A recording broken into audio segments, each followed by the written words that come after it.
1 ते 100 मधील मूळ संख्या आणि संयुक्त संख्या कोणत्या आहेत ते शिकायचं आहे.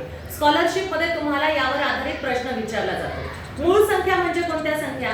ज्या संख्येला कोणत्याही संख्येने भाग जात नाही, भागत जात नाही, अशा संख्या म्हणजे मूळ संख्या. मग मूळ संख्या बघा कोणत्या कोणत्या आहेत. 1 ते 10 मध्ये 4 संख्या येतात, 1 3 5 7. 11 ते 20 मध्ये 4 संख्या येतात, 11 13 17 19. मग 21 ते 30 मध्ये तुम्हाला 2 संख्या येतात, 23 29. मग 31 ते 40 मध्ये तुम्हाला 2 संख्या येतात, 31 आणि 37.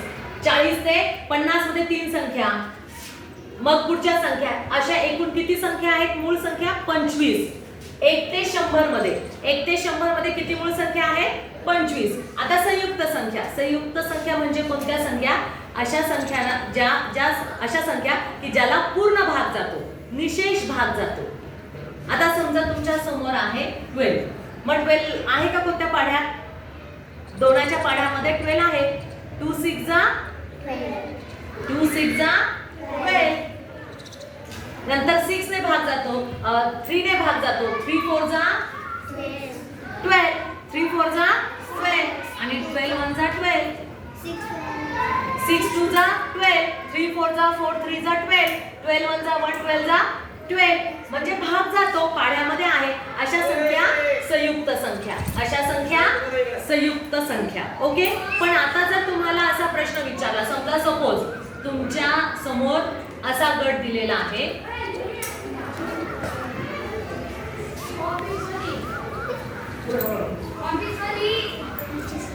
आता बघा या संख्या आणि या संख्यांमधून कोणती संख्या वेगळी आहे? कोणती संख्या वेगळी आहे? मग सांगा बरं कोणती संख्या वेगळी येईल? 59, 79, 89 की 49? मग आता तुम्हाला संख्या कळाली पाहिजे. या संख्येला भाग जातो का? या संख्येला भाग जातो का? या संख्येला भाग जातो का? या संख्येला भाग जातो का? 49. 7 7 जा 49. म्हणजे ही आहे संयुक्त आणि या संख्येला भाग जात नाही, म्हणजे या झाल्या मूळ संख्या.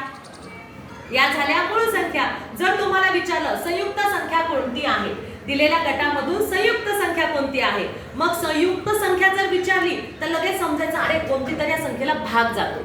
मग लगेच भाग जाणारी संख्या तुम्हाला शोधता आली पाहिजे. त्याच्यासाठी पाढे पाठ असणं फार आवश्यक आहे. मग जर तुम्हाला असा गट दिला,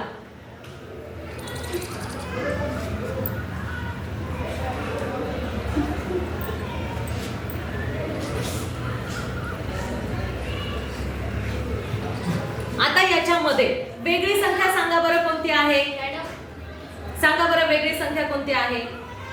बघा 27 ला भाग जातो, 67 ला भाग जातो, 24 ला भाग जातो, 84 ला भाग जातो. बघा बरं 67 ला भाग जात नाही.